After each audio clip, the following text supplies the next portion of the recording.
All right, welcome. Good evening, everyone. We are live with at the Den with Coach Seth Parr. We are in Nanda's Tex-Mex and Anna. The show tonight is brought to you by great Coyote sponsors like Country Charm Coffee, Anna Dental, Pin Oaks Christian Fellowship, and the Coyote Football Network is brought to you by City Park Development. We are excited to be here. We got partner, we got a little bit different look tonight, right? We do have a little bit of different look. So, instead of starting with Coach Parr like we normally do, we get to have Coach Brittani James on the show. Yeah. So you guys give it up.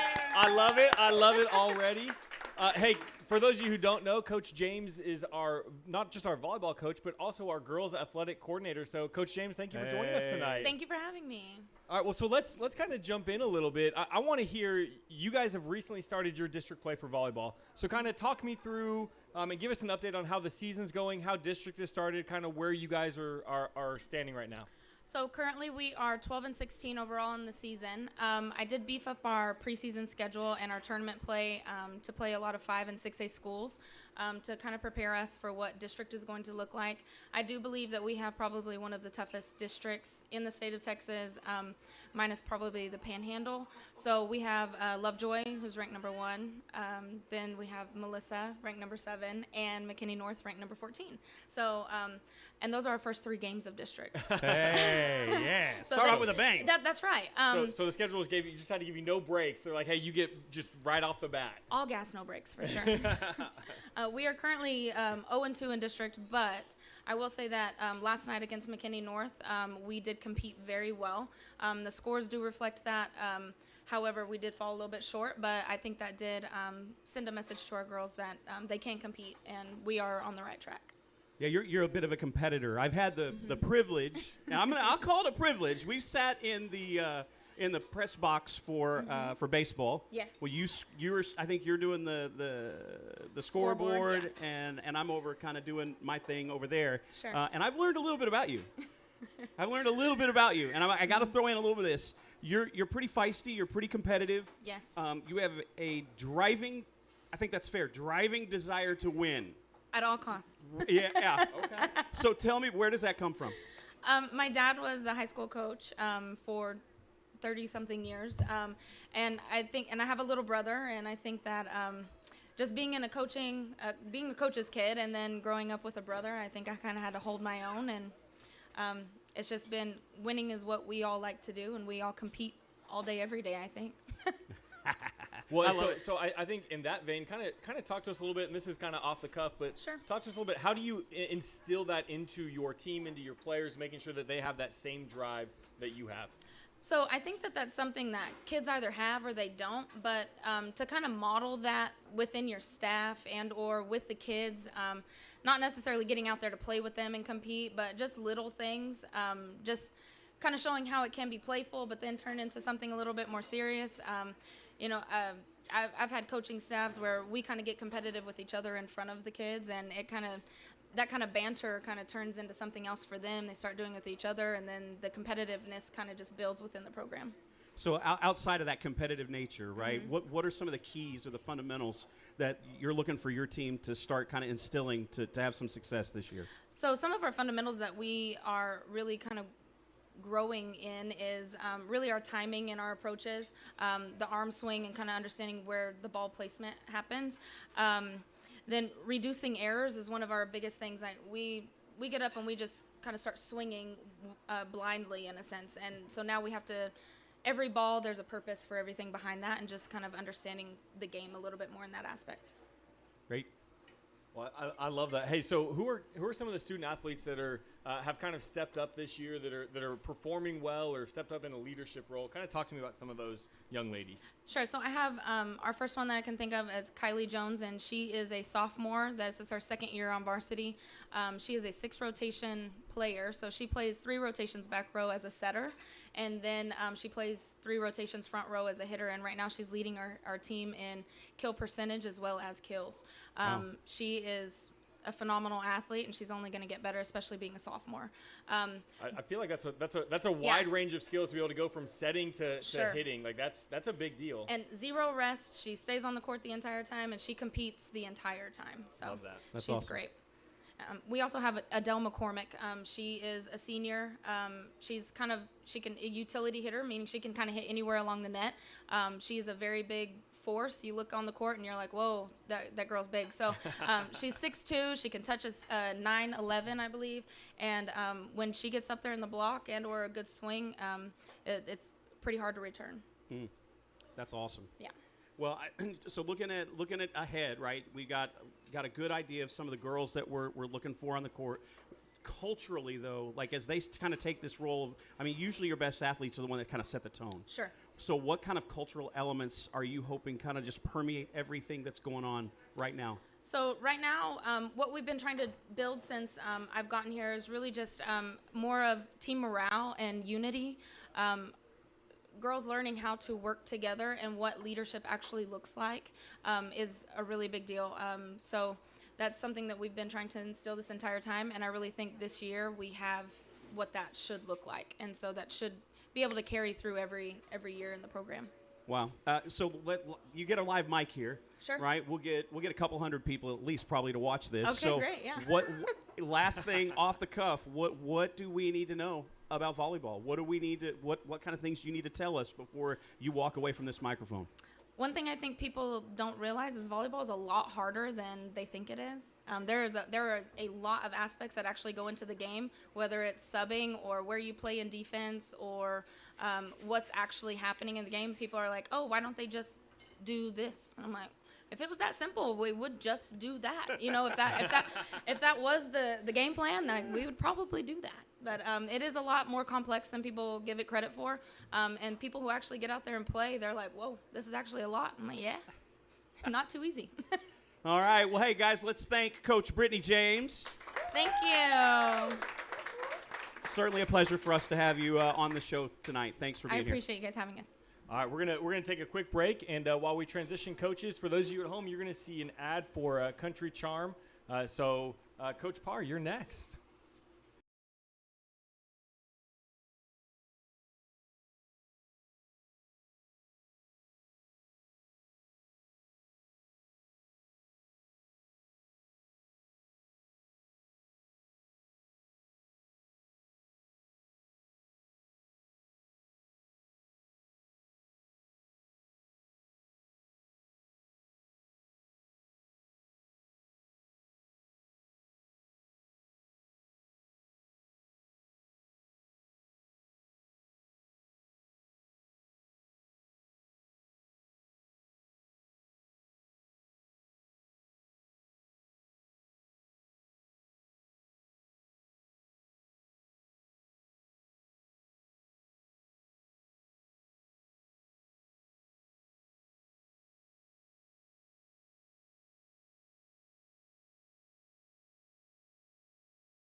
All right, we're back.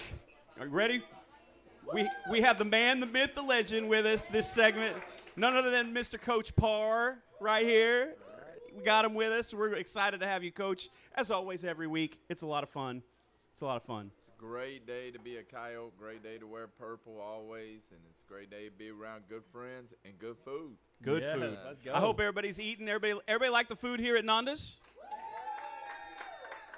Hey, listen, I want real quick. I want Autumn to know off the top. I've got chat open. She's not saying anything. Oh, well. Listen, through y'all's inspiration, she told me she was in study group today, and she was doing that. So taking after her dad. No. Right. I just wanted to know. She called us out. It was a shock to me as well. So she was doing that. She's getting involved. So we're real happy. But I bet you she'll come back and rewatch it. We sent her the link, so she always watches you guys and her dad. She's all in. Yo, she's bleeds purple, right? Yeah, that's right. Bleeds purple. Well, look, we've had an interesting 2 weeks here as a program. And we've kind of been close enough to you to know that there's certain ways you approach this time, maybe different than some other coaches, different programs, but kind of take us through what an off week looks like for the program here, because you have specific. When I use that word intentionally because I know that it kind of grates against you a little bit. Let me go into it this way: non-game week. What happens for Coyotes? Well, a lot of it, I had to answer this to James Chumley yesterday. He was really concerned about the preparation during the off week. So James is sitting right there for all you watching at home. By the way, if we could pan the camera around, we'd pan it around on him right now. He's getting embarrassed. So usually we like to go. It depends on what type of time of year, what type of team you have, veteran versus young, or is it a time where I've been there 3 to 4 years opposed to just getting there and starting a program? So all of it changes. Usually right now we're in a grading period, so we were fortunate enough to use 2 days and go in the period and do in the morning, and then after school we did where we usually work out, we got to go and make sure we had grades done. And I think it's very important, and everybody wants to grind, and there's no other group that works out like what these kids are doing. I mean, we've gone year-round from the summer, 3 hours in the summer, or I don't know, 2 hours. I got to check my UIL rules, whatever that one is. All right, the other one probably was voluntary. Yeah, that's right. But they do it all the time, and they got 4th of July week off. They got 1 week of before August. So I usually give them off because I think it's a mental time where you're better when you come off. Teachers like kids more when they're coming back from the summer break, or they come back from Christmas or a spring break, or the wives like you more when you go on vacation, all right? And and when they come back. So, there's some times, a lot of it's physical, like people get tired, but you mentally get tired too. And whenever we can say, okay, take off, go home at 5, because these kids come up at workouts, start at 6 a.m. They don't go home until 7. And so that's a long day. So whenever we can do it, we let them go. But you also got to stay sharp in those times. But I'm not worried about staying sharp. I think it will come, and they are pretty good. Now our defense, our defense is new, so a lot of these guys are young, so they need a lot of reps. But during this time, our first 2 days, we lost a player due to a hit. So you don't want to lose players during an off week either. So, so it's a balancing act of how do you stay, get better with your younger guys, and how do you maintain your being physical in that part. Kind of treat it like a bowl week, like when we go to the playoffs or around week 7 or 8 or 9, we start moving down. Well, now the younger guys will get more reps, and the older guys will get less reps, and you kind of start taking some stuff off of the older guys and getting the younger guys ready. So it's an art, and you have to be prepared for it. And we plan a year-round calendar of how we're going to do it before the season starts. So we're not doing it the week of. It's planned and thought out and structured. Well, you mentioned you certainly don't want to get kids having injuries during this time in between where you have no games. How is the team?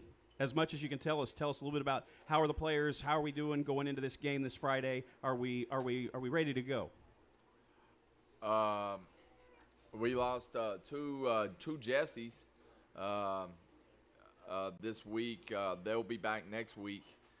So that kind of hurt our I can't go into too much of it in case LoveJoy is watching. And I do find out there's a lot of other schools that are watching this. So really? Yeah. So, well, to those schools, like, comment, subscribe for us, please. That's right. Please subscribe. We'll take it. If you're going to try and get some inside information, at least help us out with some analytics. Hit the like button. But everybody else is healthy. This is a step up for us. This is something. When I'm looking at this, I'm looking at Anna 10, 7, 5 years from now, and I really think we're going to be the best school in the state of Texas, and we're setting that up where Anna is the premier place and everybody wants to come to Anna, and that's what we want to do. And this is the first step that we get to go and play with the big boys and become that what we want to be. So it's a good measuring stick. You know, we did what we had to do in Class 4A level, and we won it all, and I really think that team would have won it in 5A. But now it's a new group. We're stepping up, the consistency, the town's growing, the spirit is growing. I mean, everybody loves coming to Anna and watch the football games. I think we're the Whataburger game of the week again this week. Dave Campbell's. What? Oh, Takis is, you know, Okay. who cannot like Takis? All right, so, you know, a lot of stuff, and this is the place to be, is Anna, Texas, and it's good for my home value. So, you know, when that goes up, we need everybody wanting to be here and be loud, but everybody loves going there. But this is our first time to go against this type of district that we see good teams year in and year out, week in and week out. And then, you know, I always tell everybody, what do you want to be? Do you want to be the University of Alabama or Alabama Birmingham? Nothing against Alabama Birmingham grads, but if you look at their football program, Alabama's first class, and anything in Anna, we want to be first class, and this is our first step to go. And it's like Texas going to the SEC, and even though I think that's an overrated league, Coach Rigg will come in there and tell that. And all these teams going into this league, well, now we're here, and now we get to go see what we get to, how we can handle it. Well, so let's talk a little bit about that. You talked about how the bye week can come at correct times to provide some mental rest and kind of recalibrate your team. And this is coming right into the heels of, or right before district comes. And so we've got LoveJoy this Friday, Melissa the next one. So let's specifically talk about LoveJoy. Yep. Talk to me a little bit about the matchup this week. Well, you know, you got LoveJoy, who has a new coaching staff. They're going through changes. It just happens to be their coaching staff has 8 state championships, you know, with him that he's won over the years. He's a Texas football legend, and I have a lot of respect for him. And he steps in, and then what do I think about them? You know, I think they're obviously going to be a good football program. They got a lot of, I would say, tradition they've only been in school for 18 years, so probably not as much tradition as you know, an Anna or a Melissa. I don't even know if Melissa's hadn't been that over. A Salina, I guess. Yeah. But they got a lot of pride. They started their own school. They're somebody that they believe that they are the best in the state of Texas, or one of the best. So it's going to be a competitive football game, and it's exciting. You know, it's exciting to get to go play. I was always envious of Todd Dodge. You know, starting out, you know, I get to start out at a place called Amarillo Caprock, where I met a lot of great people, great coaches, great players on my staff. But it was ranked last. I always thought, man, what would it be like to start out at South Lake Carroll or Austin Westlake? And I always wondered, you know, how would that have been different, you know? And but now we're all on the same page. Well, and one day, Coach. And this is a South Lake in Austin Westlake. That's what we're now gonna. it's That's even what we're better. gonna get It's you to say Anna. right there. Hey, So that's what we wanted to do. There are going to be some young coaches, right, that are out there getting their start, and they're going to be looking at what Anna does and what you are helping kind of establish here in this culture, at this team, at this school, and they're going to be thinking, man, how nice would it be able to start out like an Anna? How great would that be? I want them to want to come here, and I want them to see we want what Anna has, and it's our community. It's everybody involved. It's the Friday nights. That's what makes us different than a lot of these teams a lot of these districts that are going multiple school buildings and stuff like that. Is, you know, they become a neighborhood and they don't become a community. And right now, when you come here, you're a community, and everybody is a Coyote, and everybody wants to do it, and that's what makes Texas football special. And I'm hoping we're not. I mean, we made the decision for right now that that's the way we're going to be. So it's going to be awesome, and to keep on building that. And when I leave here, when I'm no longer coach here, I want the vision is when we leave here, when I come back or anything, if I'm not coaching anymore, that I get to come to a game and still hopefully hear Pete, but it's still saying Coyote first down.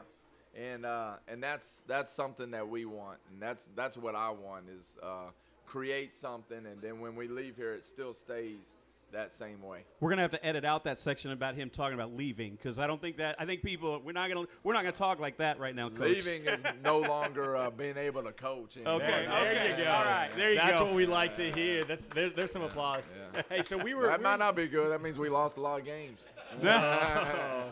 Somehow I doubt that you're going to let that happen underneath your regime. Hey, we've been looking at the Padilla poll this week as we've been sitting in the office, and I'm glad y'all received that email. we did. Thank you for Yes, sending sir. it our way. Listen, he's got us favored by 6 going into this game. What does our team need to do to see that become a reality? All right. Last time I said this is Oakland. And Coach will come and talk. We got to stop the run. All right. So we got to be physical, stop the run, and make them, throw the ball. They want to throw the ball. That's fine. But we got to step up, and we got to start getting we got to get more physical. We got to be the toughest team out there. And that's what bothers me right now. My personality, when you come from Lubbock, Texas, and in the Panhandle, it was the last place in the United States that was taken over, because nobody wanted to live there. Nobody wanted to live there. The wind, it's cold. Nobody. The Comanches are the only ones that could live there. Quanah Parker. All right, and then when we get there, that's what you have to be. You have to be that tough. You got to be the ones that are only willing to do it. And my personality is survive, make the best out of everything you have, and be physical. Don't let anybody think that you're not willing to do whatever it takes to win. So that mentality needs to show up on our defense. And I don't know if we'll do it, but I want us to fly around making sure that we're doing everything that we can to do it. And when I see somebody pull up, that's not it. And I don't know what to tell you, but I know when I see it, that's what it is. And when I don't see it, I know that ain't it. So we got to do that. I think you saw some responses to that in the Gunner game, They did right? really well, and we got a couple more steps to go. But Sure. where they did well, and on offense, we got to keep the lead, and we got to score, and we got the first drive. I mean, I've got knots in my stomach, because I think that we have to score the very beginning, and right now we've scored our first 2 drives. And I think that's very important that we take the ball and go score and play with the lead. So that's kind of what we're gearing up to do. A lot of big playmakers on offense on both sides here going into this game. They've got some highly touted recruited kids. We've got some highly touted recruited kids. There's a lot going on, right, heading into this. And so, a lot of people talk about, well, this may end up being a track meet. What do you think about that? We're good in track. You're saying we got some guys that can run pretty That's quick. Right. But ain't nothing wrong with a good track meet. I've scored 70 or 80 before, and did get beat. That wasn't good.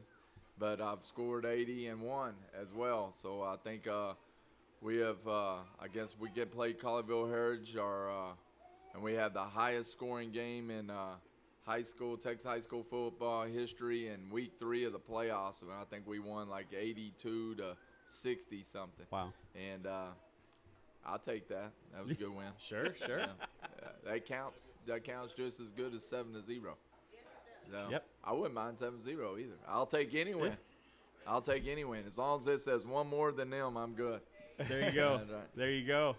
I know. I recall a game like that in the playoffs last year where you came up to us afterward and said, "I don't want another one of those." Yeah. You'll take them how you get them. You'll take a win, though. Right now, I would take any playoff win I had last year. There you go. So. I love it. Well, hey, Coach Barr, thank you for joining us. Thanks for giving us some of your time. Let's hear it for Coach Barr as we go into a commercial break and hear from Anna Dental. Thank you.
All right, well, we are back at it with Coach Rod, our special teams coordinator, wide receivers coach. Listen, thank you for joining us on the show. Glad to be here. It's a big week. We talked to Coach Parr. We've got LoveJoy coming up. Yes, sir. But listen, special teams has been. Wait a minute. Whoa, what? We introduced Coach Rod, and I don't think he got the proper respect put on his name. Okay. Ladies and gentlemen, we have Coach Rod right here. Like, there you go. Thank you. There you go. Thank you. Appreciate it. Hey, listen, special teams has been playing really well our first two games. Yes, sir. What areas have you seen that you're really pleased with? And then what are some of the areas where you see we need some improvement still? Yeah, so the areas where we've been very successful in is our kickoff team has been phenomenal. They've been doing a really good job there on executing their keys, and number one, just being able to sprint down the field and rally up on the ball carrier. We've done that against two really good teams where they have some really good skill guys back there. So they've proven themselves. They passed the test. They've been really good there. Some things that we still got to clean up, but for the most part, they've been really good. The average starting field position when they do return it has been the 17-yard line, so that's really good for our defense to go out there, and it's going to be a longer job for them to get some points out of. So anytime you could have that type of success on your kickoff team, that's huge. So they've been doing really good there. Our extra point team has done good. We've only had, with all the points we've been scoring, we've only missed one, and that's because we've had a block. So we've been in situations in the past where we've gone for two because of our extra point team not being good. So they've done a great job. The unit that we need to see some improvement on is our punt unit. So hopefully we don't have to punt. That's because of how good our offense does, but Sure. Our punt unit has to improve a little bit. And we all know on why and where that. You read our notes, didn't you? Yeah, so You read our notes, Coach. Didn't you? You read our notes. Have we had some jug machines out recently? yeah, so we've had some jug machines. He's gone through some catching circuit, but we did fix the issue, and I think Good. it'll be a surprise to everybody once they see it. So. Well, in that And issue. I won't go into more detail. Well, than that. that's you're good. that That's that fine. one right there is a particularly good one, and Yeah. I know the work got done, and that's really cool, man. That's really Yeah. cool. Well, looking at some of our opponents this year, there's all sorts of different strategies when it comes to the kicking game, right? Right. You see that like we've seen a lot of like short field kicks, a lot of pooch kicks. Right. What's the strategy behind that, and what do you look at when it comes to deciding how do we kick on like, back and forth? Yeah, so it varies depending on the team and what their philosophy is and who they have on the roster, right? So it all depends. One of the variables is, hey, how good is the kicker, right? How good is his leg strength? So a lot of teams pooch kick because maybe they're scared to kick it deep, and we've been getting a lot of pooch kicks. We've only actually had two good returns. The other ones have been pooch kicks or them kicking it out back in the end zone, right? So it all just varies depending on, who you have on your team and the team that you're playing, right? So is that a reaction to some of those guys we put in the backfield there when we're sir. kicking? Yeah. So that's one of the things, going into the game is, hey, we don't want to kick to the guys. Should we pooch kick it now? One of the disadvantages that goes into that is, hey, when you pooch kick it, most of the time those balls land anywhere from the 30 to 35-yard line.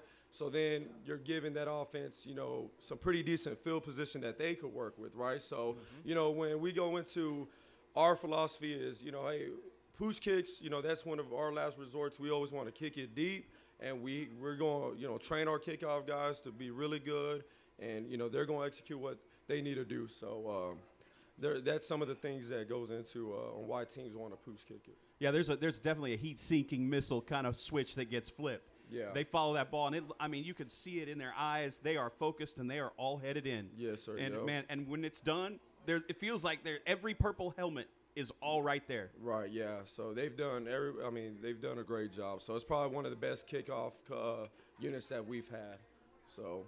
Well, so one of the things I love is even when people pooch kick to us on that next lineup, we have someone like Ashton who can catch that ball, field it cleanly, and get some yards. That's a big deal. Yeah, so the guys that we have, in those spots are guys that, have great ball skills, that could track the ball, that could still do something with if it's a type of pooch kick where, hey, it doesn't have the ratio, doesn't have that much air, it's a little bit more of a line drive. Well, we got time to still get some yards out of it. So we got some really good guys there that are going to be really good with the decision that they make. As far as, hey, can I return it right here in this one, or do I need to be able to fair catch it? So. Well, so we talked before week one about Ronald Bell and about Zay and them returning kicks, and you told us a couple of funny stories about them. And I guess part of my question is, people are still kicking them a little bit. Why? Yeah, so we've had the first opening kick against Oakland. They kicked it deep, and we had a great return out of it. We brought it all the way to the 50-yard line, and then after that, they wanted no part of it. They did a lot of pooch kicks, and then Gunner actually were kicking them all through the back of the end zone. So they had a really good kicker. He was a phenomenal kicker. He was a quarterback. Yep. And he was just kicking them through the back of the end zone. So so far this year, both games, we've only had 2, full returns where we've been able to get into the return and be able to get some type of true return out of it. So who's housing it first? Whoever, can we ask you to go on the record? As long as, I don't care who houses it. If that's a up back, if it's Ashton, if it's Ace, hey, I'm good with that. So if we could get some type of points out of that, I'm good. Do Zay or Ronald Bell have like some kind of bet? Whoever houses one first, the other one's got to buy them Chick-fil-A or something like that? They always are competing against one another on, hey, who's going to be able to field it, So we got with our return and how it's set up, we got one guy that makes that call. Sometimes, I got to tell Gentry, hey, that ball was kicked a little bit towards Ronald. You got to make that call that it's actually him that's going to field it, not you. You can't always be the one that's trying to go over there and field it and return it. So, but they've been good. They've done a great job. Well, some of that competitive spirit is what leads to greatness. Yes. Right? That leads to your team being better. So, hey, listen, we appreciate your time with us tonight. Yep. We're going to hear another ad from Pin Oaks Christian Fellowship, and then we're going to bring on Coach Rigg. Awesome. Thank you. Thank you.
All right, guys, we are back. Had a couple great segments already. We're going to continue that tonight. Guys, we're sitting next to Coach Rigg tonight. Coach Rigg is in the house.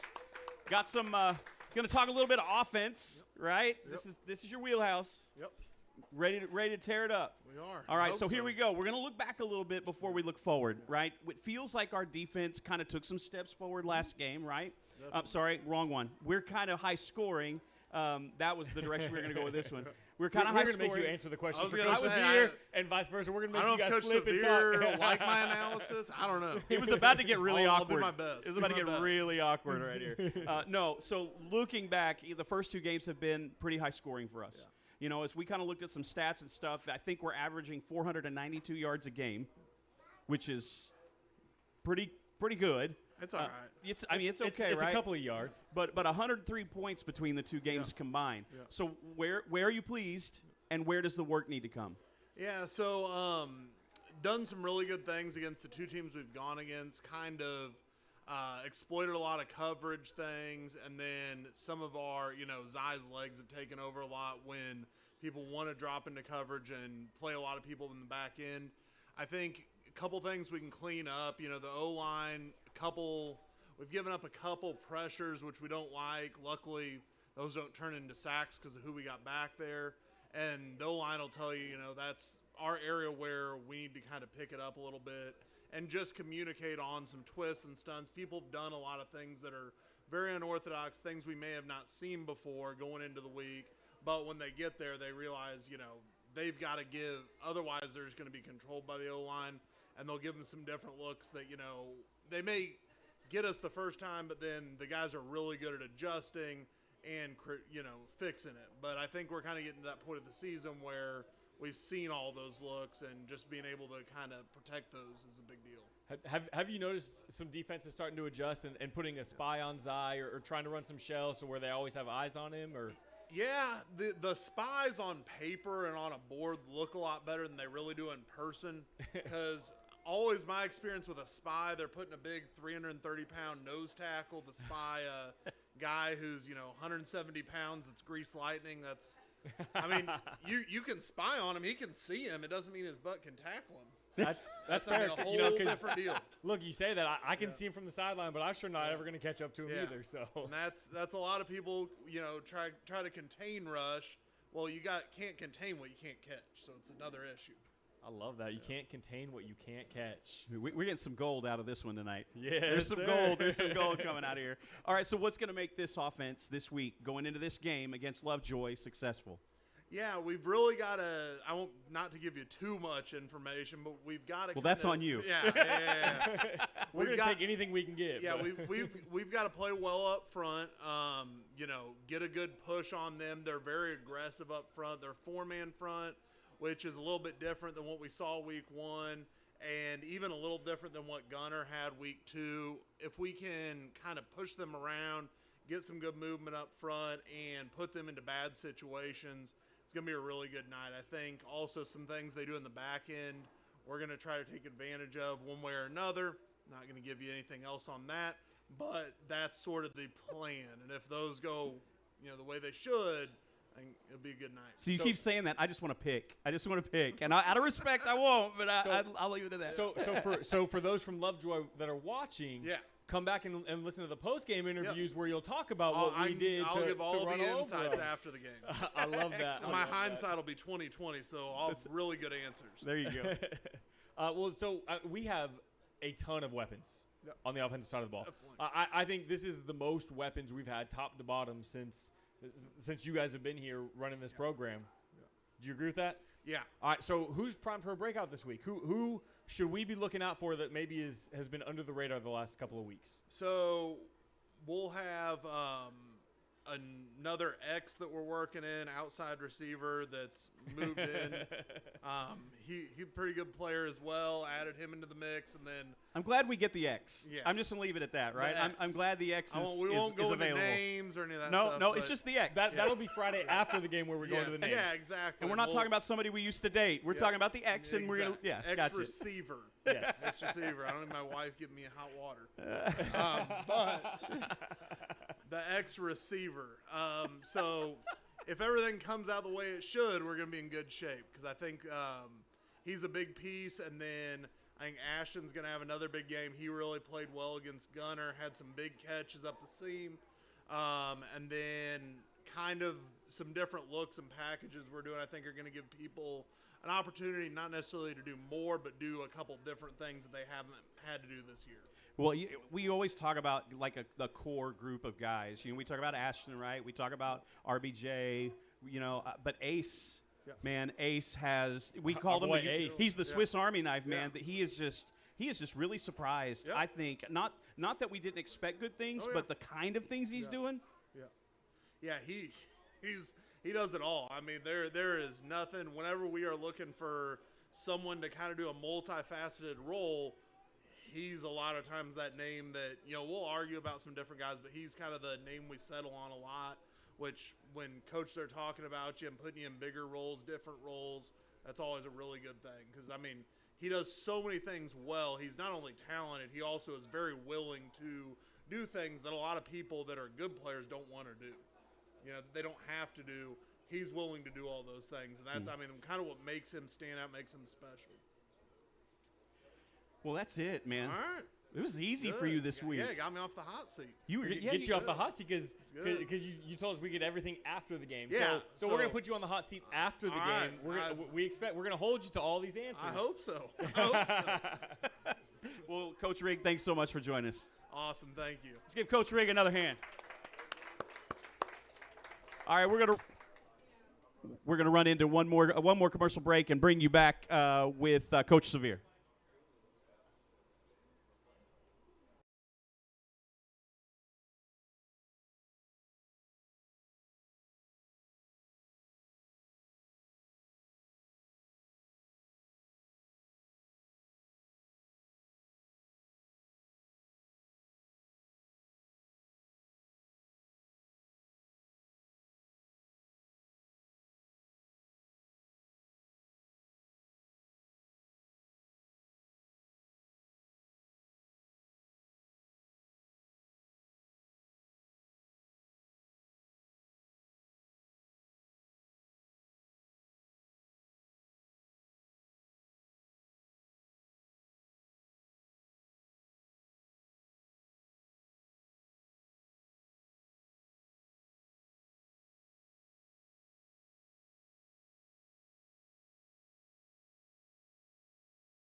All right, well, we are joined by our final coach of the evening, Coach Severe, our defensive coordinator. Let's give it up for him a little bit.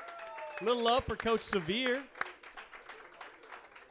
All right, so I want to start by looking back a little bit, right? It was really cool to see in week 2 our defense kind of respond against Gunner.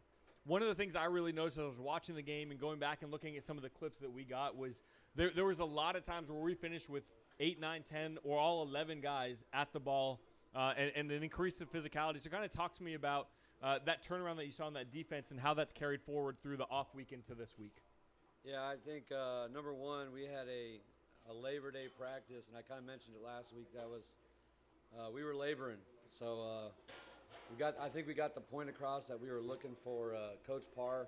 We showed a clip from a movie, A Few Good Men, and we were looking for a few good men. We were looking for some players that wanted to step up, be physical, and respond to the challenge that we as coaches put out there and our opponents put out there. So.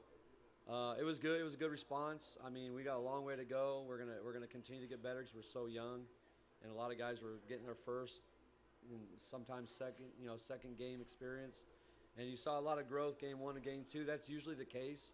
That's usually your biggest improvement is game 1 to game 2. But hopefully we just keep building on that. And now they know we can do it. Now they know I know what it's like to go and just go full speed and hit someone, and so hopefully we can build on that. So, look, you're going into a competition on Friday against a team that's coming off a 76-0. Like they blanked them, right? I mean, they just straight blanked them. what do these guys that are taking these steps forward? What are the execution points? What are they going to have to do in order to keep that in check?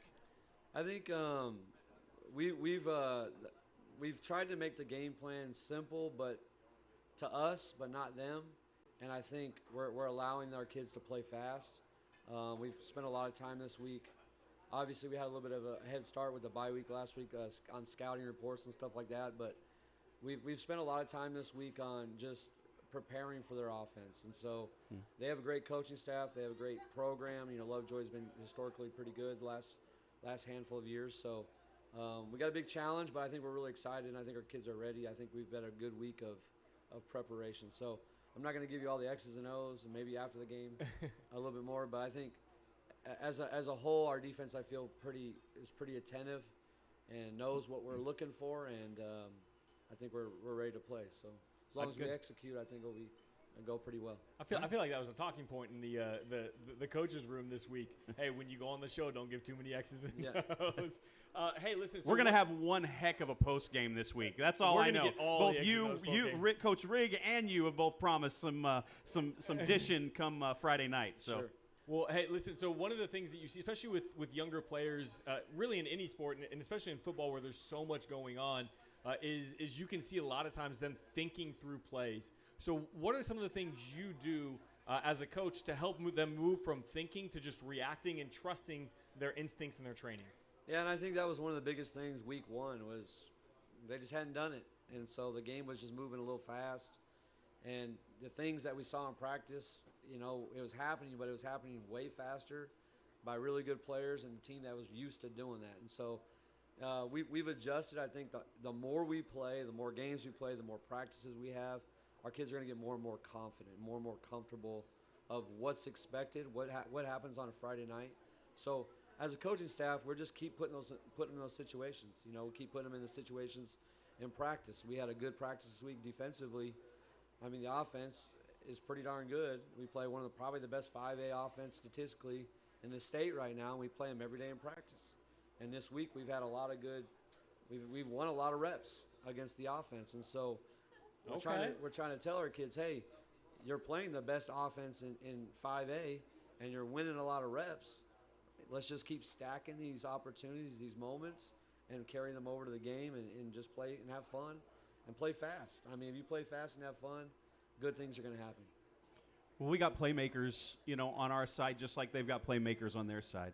One of the guys that gets a ton of attention for LoveJoy is the McCutcheon kid. I know he's got a bright future ahead of him. But I think just like teams are preparing for us, we need to prepare for them. So looking ahead, what do you do with your guys? Because you don't want kids going in wide-eyed and fanboying. So how do you approach that?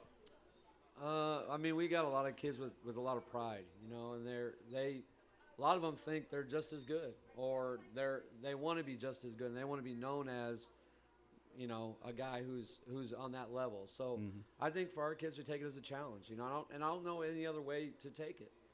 As a coach, I love that we get to go compete against Todd Dodge. He's one of the best coaches in the state history, and I'm really excited that I get to coach across from him.